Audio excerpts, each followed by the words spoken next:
We focus on history, culture, religion, art, social, and philosophy of Nusantara. Here, in the presence of Nusantara, we were made to be forgotten about the goodness of ourselves. Because negativity seems to be more interesting for us. Now, I'm Sutoyo Raharto and friends, assist you, to remind you, to awaken you that we still can find the gems of Nusantara. They are the great sights of Nusantara.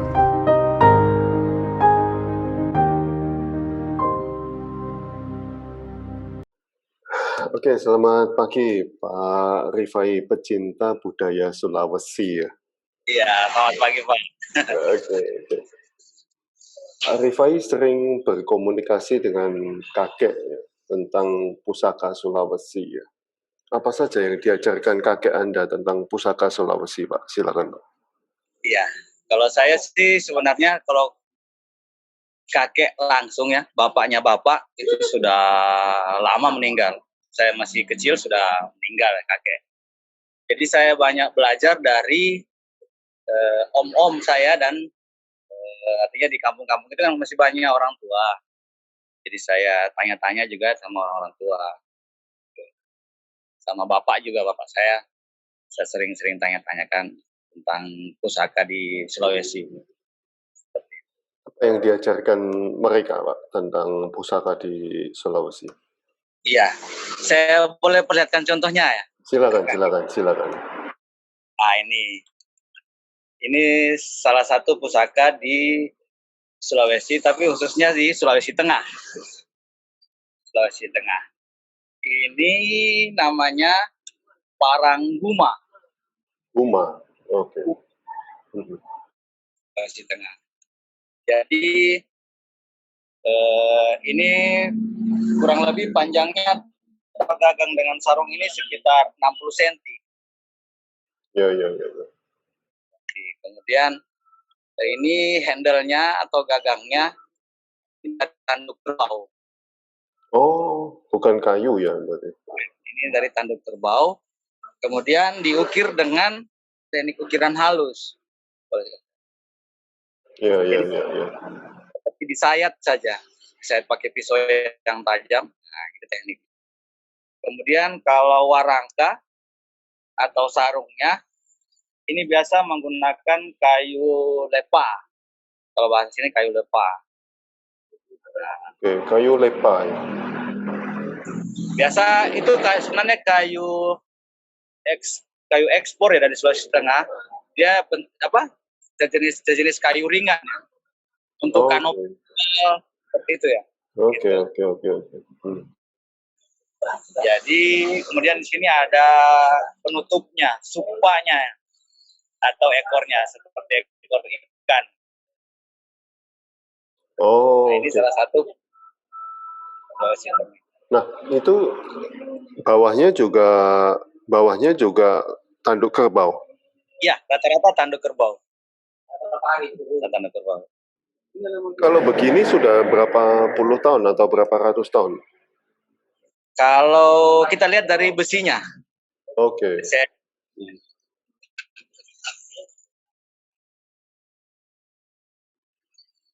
Jadi ini sejenis tempa lipat seperti keris.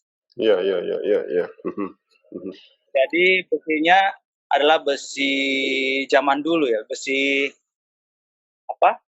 meteorit, campuran meteorit, kemudian campuran baja dengan bahan-bahan yang lain. Jadi besi dulu itu tercampur antara baja, nikel, kemudian bahan-bahan yang lain. Jadi belum ada seperti besi sekarang full baja. Ya. Yang keduanya dilihat dari besinya, eranya. Nah, kalau yang seperti ini berapa tahun? Kalau ini kita biasa menghitung prediksi atau estimasi tahunnya, kita kan hanya kira-kira. Jadi ini pembuatan kira-kira eranya di tahun 1600-an. 1600. Oh, wow. 400 tahun. Wow, wow. Oke. Parangkume. Dan kalau misalnya di museum Sulawesi Tengah ya bentuknya seperti ini juga. Oke. Tapi apakah beda kualitas, beda harga dong, Pak? Iya, rata-rata karena di besi sendiri ada beberapa macam pamor besi itu. Jadi ada pamor-pamor yang lumayan agak sulit, cara membuatnya harganya pasti akan lebih tinggi. Dan saya sempat tanya ke sesepuh juga orang-orang tua, cara mereka memaharkan atau membuat salah satu pusaka itu kadang-kadang ditukar dengan emas ataupun ternak kayak kerbau atau sapi. Ya, jadi uangnya dulu seperti itu. Iya, iya, barter. Barter. Pak, kalau ada yang ada rambutnya itu, Pak. Saya lihat di YouTube-nya. Iya, Oh iya, iya, iya. kalau itu dari Sulawesi Tengah juga, cuma dia arahnya di Kabupaten Sigi, di arah daerah Kulawi. Nah, itu Hampir semuanya ada rambutnya, Pak, atau bagaimana? kalau daerah itu yang punya rambut itu sebenarnya ada filosofi tersendiri, Pak. Apa itu? Jadi misalnya dia bentuk awal seperti ini. Nanti kalau misalnya dia sudah ikut, misalnya zaman dulu ya, ikut perang, kemudian dia menang dari perang, kadang-kadang rambut itu adalah rambut lawannya. Iya, iya, iya, iya. Diambil sebagai simbol, dipasang di pusakanya. Berarti orang Sulawesi dulu rambutnya panjang-panjang, Mbak, ya? Kadang-kadang seperti itu. Dan kalau mengalahkan lawannya, kepala dipotong atau hanya rambut aja yang dipotong? Potong Kepala. kepala. Oke.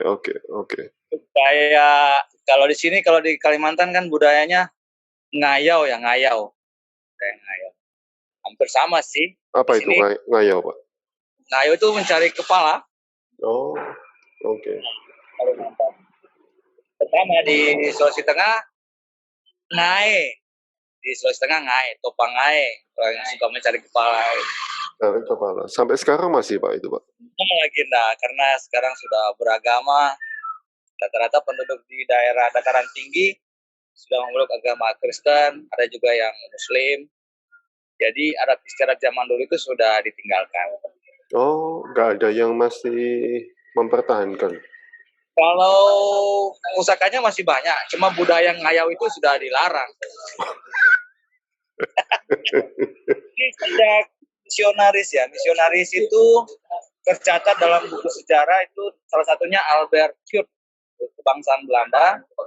Mereka menyebarkan agama Kristiani di daerah pegunungan atas. Jadi dihilangkanlah budaya ngayau itu. Oke. Juga. Nah, Pak, kalau yang ada rambutnya itu, apakah horor, Pak? Mistis, Pak? Sebenarnya kita melihat pusaka itu memang harus melihat dia seperti koin mata uang ya. Jadi ada dua sisi. Sisi pertama, sisi seninya, estetikanya. Yang sisi keduanya adalah sisi esoteris. Esoteris artinya sisi mistis dan lain sebagainya. Jadi segi historis dan segi esoteris. Dari segi kadang-kadang saya membahas lebih condong kepada segi historis. Oke. Katanya kegunaan, kegunaannya, fungsi dan manfaatnya. Dan yang akan sulit dijelaskan itu segi esoteris. Sangat sulit menjelaskannya. Itu yang lebih asik itu. Dan kalau yang seperti itu, biasanya Parangkume sendiri itu biasa seperti bergerak sendiri. Itu esoterisnya. Oke. Tapi yang ada rambutnya atau yang tanpa rambut juga bisa gitu? Dua-duanya bisa? Dua-duanya bisa. Oh, waktu apa bisa bergerak sendiri, Pak? Biasanya itu pertanda, misalnya kita simpan barang ini di rumah, ada orang niat jahat mau ke rumah, biasanya itu kasih signal. Orang sini bilang norengo atau bergerak sendiri. Dan punyanya Pak Rifai ada yang bergerak sendiri. Saya sih belum pernah mendapatkan secara langsung. Tapi kalau misalnya saya tutup begini ya, kalau siang, besoknya saya lihat kadang terbuka setengah begitu. Oh, oke. Ya kadang-kadang pusaka begitu seperti masih ada kodamnya ya. Tapi Ya, masih ada energinya. nah itu ya agak sedikit tabu untuk dibuka. Oh, Pak, kalau yang ada rambutnya itu apa perlu dikasih sesaji atau gimana, Pak? Kalau sekarang sudah nggak ada lagi. Hmm. Tapi kalau orang Pulau sendiri kadang-kadang masih juga ada. Tapi sudah agak jarang. Biasanya apa sesajinya? Bunga gitu? Enggak juga sih, biasa kalau di sini itu menggunakan dupa biasa. Dupa. Kayu atau kayu yang harum dibakar. Saat kita proses pembersihan, mencuci bilah, itu cara mengeringkannya dikeringkan dengan asap dupa itu. Ya. Hampir sama dengan Jawa berarti ya. Kadang-kadang di sini menggunakan kayu gaharu, tapi yang kualitas rendah. Penting dapat harumnya, cara mengeringkan bilahnya dengan itu. Tapi budaya itu sudah jarang juga kita temui. Rata-rata Oke. Karena tidak dipakai untuk berperang lagi kan. Jadi dibiarkan apa adanya. Oke. Ada berapa macam pusaka di Sulawesi, Pak? Kalau di Sulawesi Tengah khususnya ini Karangtuma. Kalau di ini namanya Badik Makassar. Badik ya. Jenis badik. Oke. Di Sulawesi Selatan. Dalamnya juga besi lipat ya? Iya, dalamnya besi lipat, besi berpamor. Berapa panjang? Ini panjangnya sekitar kurang lebih 25 cm, Pak. Oke, seperti keris ini. Ini namanya Badik Makassar, Badik Lompo Batang. Ini juga untuk perang atau untuk perang juga? Ya, untuk perang. Jadi kayak keris, sandangan ya. Sandangan, ya. Lengkap pakaian adat. Kadang-kadang disimpan diselip di sini. Ini dari Makassar berarti? Ini Makassar. Makassar, Sulawesi Selatan. Oke. Ibu kota Sulawesi Selatan, Makassar. Ini namanya Badik Lompo Batang. Kemudian, kalau ini dari daerah Bone. Bone, Sulawesi Selatan juga. Oke. Dia agak ke tengah. Kalau Makassar dia di kaki Pulau Sulawesi. Bone agak sedikit ke tengah Pulau Sulawesi. Kalau Sulawesi di jantungnya Sulawesi. Oke. Bentuknya agak sedikit berbeda. Tadi Lompo Batang artinya itu besar perutnya. Oke. Ramping. Di sana semua ramping semua berarti ya kalau di Bone ya? Ini rata-rata hampir bentuknya rancang bangunnya seperti ini. Dan dia pasti seimbang.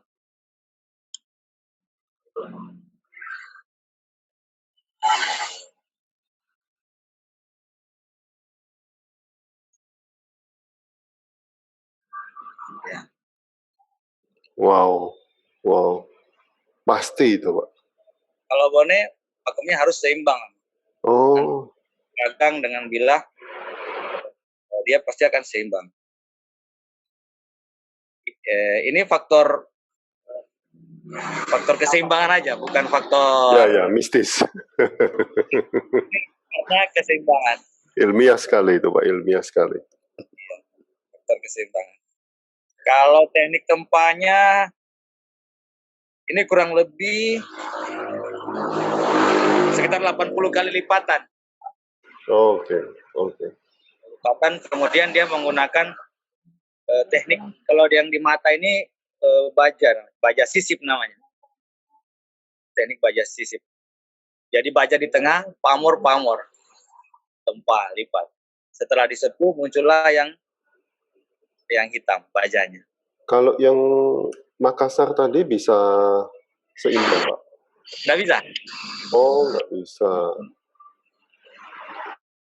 Agak sulit sih, Bang. Karena rancang bangunnya memang Ya, agak gemuk ya. ya agak besar ya. Seperti jantung pisang. Oh iya. Iya.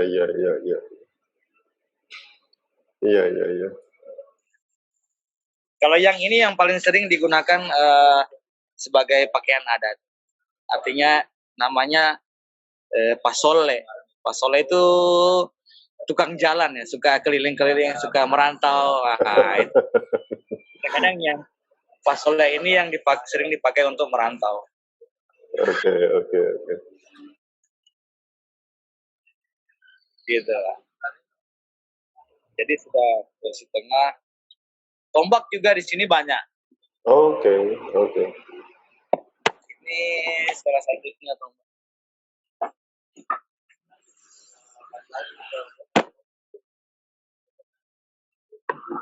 Tombak.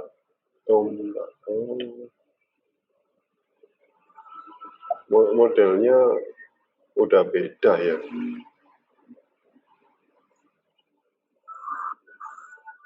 Ini panjang, kalau panjang bilahnya ini kurang lebih 45 cm. Wow. Lipat Kalau juga, Pak. tombak bokeh. Ada pamornya juga itu. Ada pamornya. Dia pamor paling banyak sih yang saya dapat itu pamornya bunga garam. Atau kalau di Jawa itu disebutnya pasir malelo. Nah, kalau di kopi sebutannya bunga atau di Sulawesi Selatan kuce. Ini tombak ini Sulawesi Selatan, Sulawesi Tengah ada juga. Ini Sulawesi Tengah, rata-rata paling banyak ditemukan di Sulawesi Tengah.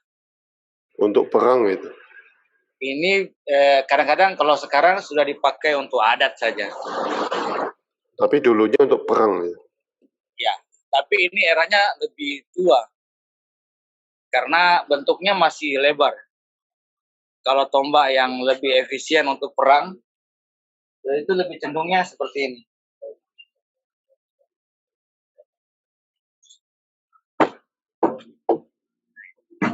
Dia agak kecil bilahnya. Ini seperti di Jawa, Pak, ini. Ya, seperti bentuk-bentuk daun lah. Iya. Ini era-eranya sekitar tenarnya itu sekitar 1700-an, 1800-an. Kalau yang tadi itu? Lebih tua lagi, karena dia sekitar 1500-an. Okay. Karena di zaman itu belum ada baju sirah ya, baju besi. Kalau yang kita gunakan seperti ini untuk menembus baju sirah agak sulit. Kalau yang lebih runcing, kadang-kadang lebih berbisa. Untuk menembus baju sirah itu lebih memungkinkan. Oke. Apakah ada yang dikasih rambut juga, Pak? Kadang-kadang yang di bagian sini ada dipasangi rambut. Kalau di daerah Sulawesi Tengah, rata-rata dipasangi rambut. Ya, sebenarnya rambut itu sebagai simbol bahwa kemenangan. Pernah ikut perang, segala macam. Oke. Lalu ada lagi, Pak? Di sini, kalau kita di sini, saya coba buka lagi.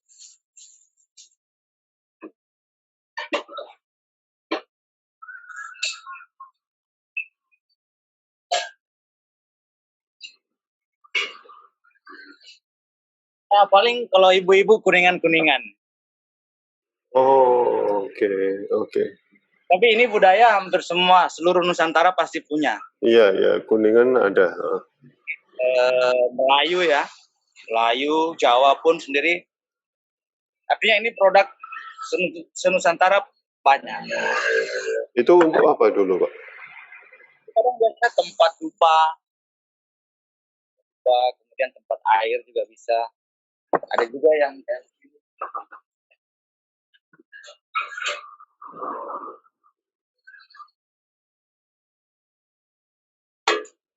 Oke, ya, ya, Ya, apa ya? Kalau di sini dibilang dulang. ya, ya, ya, ya. Di, Nah, kalau di sini dipakai untuk hantaran pernikahan. hmm, Jadi buah-buahan ditaruh di atas sini, ya, ya. nah ibu yang bawa hantaran. Tapi hampir semua seluruh Nusantara ini ada Iya, betul, betul, betul. berbagai macam motif. Iya, iya, iya. Oke.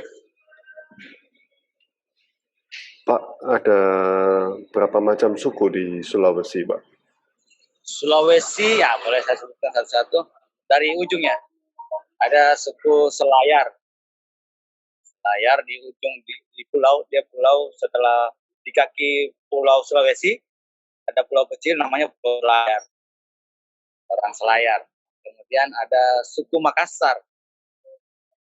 Di Makassar di ibu kota provinsi Sulawesi Selatan. Kemudian ke tengah kita masuk ke suku Bugis. Bugis itu di daerah Bone, Sidra, Pindrang, suku Bugis. Kemudian kita ke arah Sulawesi bagian barat, itu ada suku Mandar. Suku Mandar. Kemudian kita ke tengah lagi, ke tengah Pulau Sulawesi ada suku Toraja. Toraja kan Kopi, ya? Pasifik. Kopi, ya? Ya, itu Toraja. Kemudian turun ke arah bawah lagi sedikit ada Luwu. Suku etnis terbesar juga, Luwu. Datuan Luwu. Pengekspor biji besi tahun 1400-an. Oh, wow, wow. 1000? Karena tercatat dalam sejarah, Luwu itu sempat mengekspor biji besi ke Majapahit.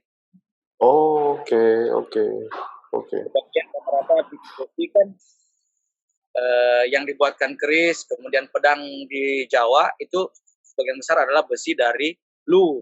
Sulawesi. Oh, oke, oke. Masih ada, Pak, biji besinya itu, Pak?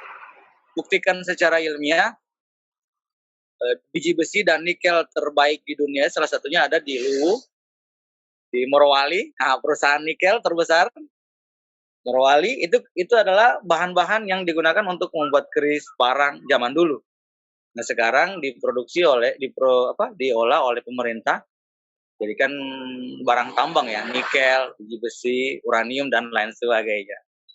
Kemudian kita arah ke kaki sebelahnya itu ada suku Tolaki, Kendari ya. Kendari. Ada teman-teman saya saudara ada suku Tolaki. Kemudian ada juga kalau mulai masuk lagi ke tengah suku Kaili. Nah, di Palu, di daerah saya. Oh, oke. Kemudian kita ke arah utara ada suku Gorontalo, provinsi Gorontalo. Nah, kemudian ke arah ujungnya lagi ada Minahasa, orang Minahasa, Manado. Ya, di ujungnya di pulau ada sudah berbatasan dengan Filipina, Talaut, Sangihe Talaut. Secara keseluruhan, kan setiap suku punya beberapa sub etnis, sub suku. Itu pun berbeda-beda bahasanya. Dan mereka mempunyai pusaka masing-masing, Pak? Punya pusaka masing-masing. Masih ada sampai sekarang? Masih ada. Kalau di Sulawesi Tenggara ada namanya Parang Taau. Nah, itu jenis pusaka yang memang khas dari Sulawesi Tenggara. Itu kalau di Sulawesi Selatan Yang ada Sinangke, ada Alameng. Seperti badik juga tapi. Dia seperti ini, seperti parang. Oh, seperti Oke. parang. Oke. Kalau Kendari ada juga pusakanya seperti parang. Di Sulawesi Selatan, terutama di Luwu, itu ada parang Sinangke dan parang Alameng. Yang Oke. panjangnya di 45 sampai 50 cm. Rata-rata seperti itu. Nah, mereka bagaimana memperlakukan pusaka-pusaka ini, Pak? Apakah sudah hanya disimpan atau masih ada ritual-ritual di setiap suku-suku tersebut? Kalau di Sulawesi Selatan masih kental adatnya. Sulawesi Selatan masih kental. Di sana kan setiap tahunnya ada namanya prosesi adat Matompang Arajange. Matompang Arajange itu membersihkan pusaka yang ada di dalam keraton atau rumah datuan, rumah raja. Yang seperti ya kayak di Jawa kan satu suro atau Satu parang. suro.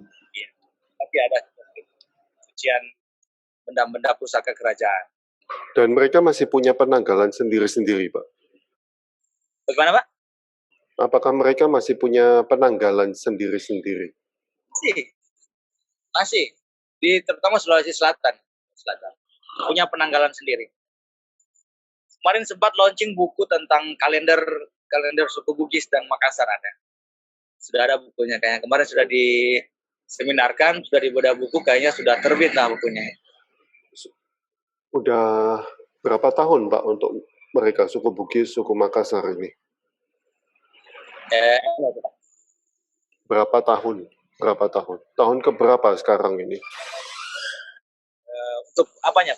Oh, tahun di kalender itu. Saya belum coba pelajari karena bukunya baru mau terbit itu. Kalau tempatnya Pak Rifai ada kalender sendiri? Kalau di Sulawesi Tengah tidak ada kalender sendiri. Dia mengikuti kalender Hijriah. Kalender Hijriah. Tapi mestinya sebelum Islam masuk kan sudah ada penanggalan ya? Iya, tapi itu atau yang ikut Bugis mungkin. Sepertinya ikut Bugis kan. Ya, dan belum ada penelitian lanjut. Saya coba tanya ke teman-teman sejarawan, itu kayaknya belum ada penanggalan yang dibuktikan secara ilmiah ya untuk wilayah Sulawesi Tengah. Tapi untuk wilayah Sulawesi Selatan, mereka sudah membuktikan secara ilmiah bahwa ada penanggalan khusus yang ditulis dalam lontara. Kalau di Jawa kan aksara Jawa. Kalau di Sulawesi Selatan ada aksara lontara yang mereka catatkan. Kalau di Sulawesi Tengah sendiri catatan tertulis itu agak kurang. Kita lebih ke budaya tutur ya, lisan. Iya. Oke. Sangat sekali dibuktikan kalau kayak di Sulawesi Tengah budayanya itu budaya lisan. Tidak ada bukti peninggalan tulisan. Kalau di Sulawesi Selatan atau di Jawa itu masih banyak aksara-aksara yang tertinggal. Mungkin belum ditemukan, Pak. Belum ditemukan. Pak, ini yang mau saya tanyakan, apakah masih banyak agama lokal di Sulawesi? Agama lokal itu sudah agak kurang sekali. Kurang sekali, tapi masih ada ya? Kemungkinan di bagian pedalaman. Oke. Itu pun menurut sejarah juga, saya baca-baca di buku Belanda, hampir semua wilayah pedalaman itu sudah dimasuki misionaris. Oke. Kalau yang Muslim atau yang agama Islam, itu rata-rata di pesisir pantai. Pedagang.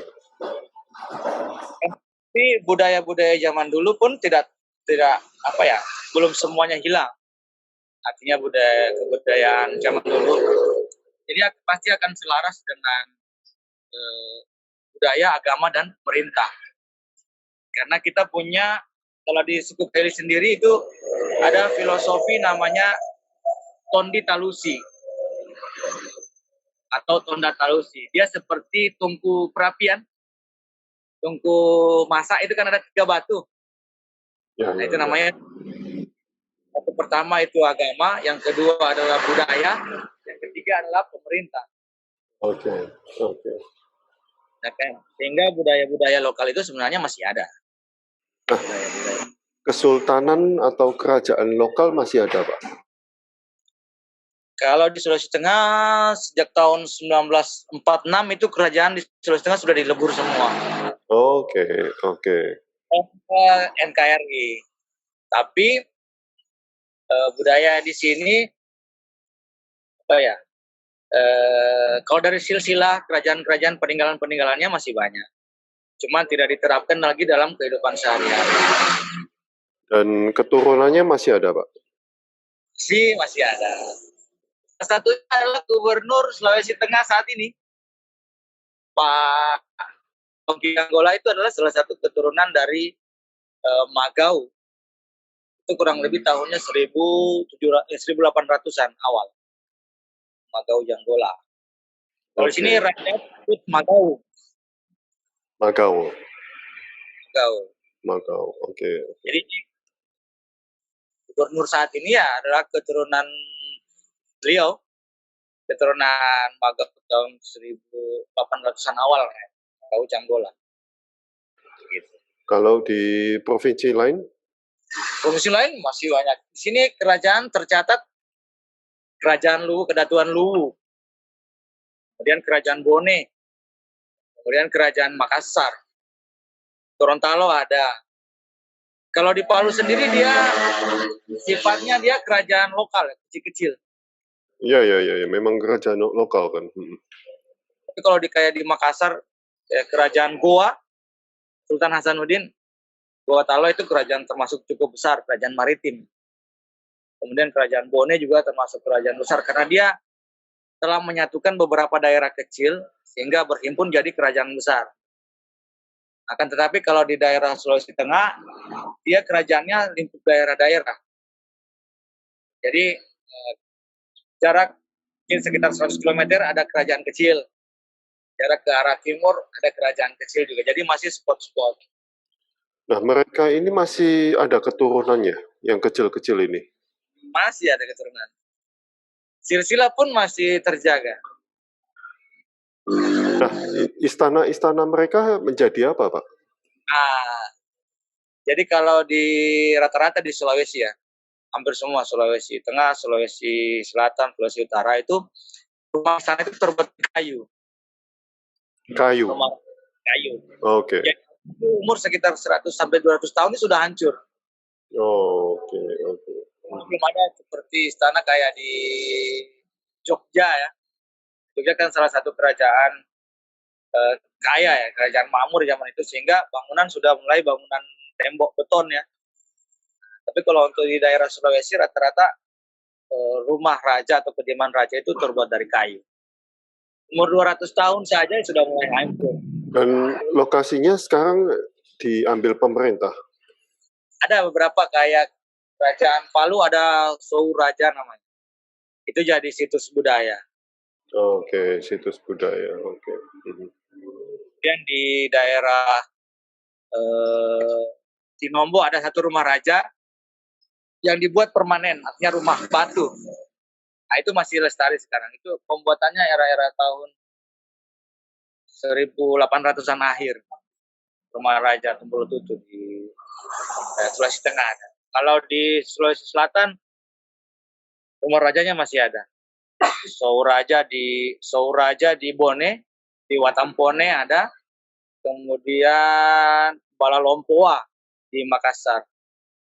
Kemudian ada benteng Rotterdam. Itu dulunya benteng Sombau. Belanda. Rotterdam udah Belanda. Tapi sebelum Rotterdam, itulah benteng Kerajaan Makassar. Sombaupu namanya. Oke. Setelah kita keluarkan diganti jadi benteng Rotterdam. Oke. Nah, berarti bekas-bekas istana ini udah kosong berarti, Pak ya? Yang tetap masih dilestarikan itu yang kayak cagar budaya yang di Palu ada satu Souraja. Masih ada foto-foto raja-rajanya tahun 1800-an akhir masih terpajang di situ. Oke, oke. Kalau agama lokal di pedalaman-pedalaman nih udah nih. Iya, di pedalaman-pedalaman. Bapak Pak Rifai tahu agama lokal itu agama apa sebetulnya? Namanya apa? Kalau namanya sih saya kurang paham ya. Cuma saya sempat mendengar itu yang mereka sembah itu apaan itu. Seperti ya roh leluhur begitu kan. Oke, oke, oke. Sama dengan kejawen lah. Ya, oke, oke. Masih ada agama-agama lokal. Tapi secara praktek adat juga masih ada. Misalnya dalam metode penyembuhan penyakit, misalnya dia tidak bisa sembuh dengan metode medis, maka kadang-kadang di daerah-daerah tertentu di pedalaman itu dibuatkan prosesi adat penyembuhan. Oh, oke. Namanya balia. Itu kadang-kadang menggunakan media perantara leluhur seperti itu. Dan masih sering penyembuhan seperti itu. Masih ada. Dan itu sudah tidak umat Kristen, umat Islam udah nggak nganu kan, nggak ada batasan. Kadang-kadang yang sudah memeluk agama Kristen, memeluk agama Muslim masih ada juga menggunakan metode penyembuhan seperti itu. Ya, karena inilah percampuran antara budaya kemudian dengan agama tidak sepenuhnya akan hilang. Masih tetap melestarikan budaya-budaya zaman dulu. Ya. Gitu. Oke. Nah, Pak Rifai masih mempraktekkan itu, Pak? Apa sudah enggak? Sudah enggak pernah lagi. Kira ya orang tua zaman dulu masih. Tapi lantaran sudah ini agama menyebar sudah ke sini, jadi sehingga praktek-praktek seperti itu sudah hilang. Dari kakek masih? Kakek? Saya sempat tanya, enggak lagi. Kakek saya enggak lagi. Mungkin ke atas lagi kayaknya. Ya, mungkin ke atasnya lagi. Ya. Oke, terima kasih Pak Rifai atas waktunya, atas sharingnya.